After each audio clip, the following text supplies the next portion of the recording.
सर्वांना जय गोमाता. आपल्या शरीरातील जे 7 चक्र आहेत त्यांना जागृत कसं ठेवायचं आणि आपल्या ताब्यात कसं ठेवायचं याचा थोडासा व्यायाम पाहूत आपण. पहिला व्यायाम आहे मूलाधारचा. मूठ बांधून दुसऱ्या तळहातावरती अशी टाळी वाजवणे मोठीनेच, दोन्ही हातांनी 20-20 वेळा.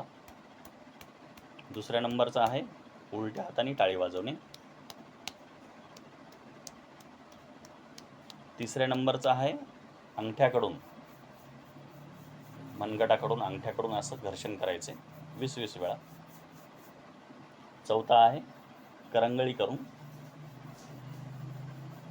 कनिष्ठिका करंगळी. पाचवा आहे असं बोटामध्ये बोटं हे करायच्यात इंटरलॉक केल्यासारखं. सहावा आहे असं मनगटाला गोल गोल, हा मणिबंध आहे. आणि शेवटचा आहे वर हात टाळी करून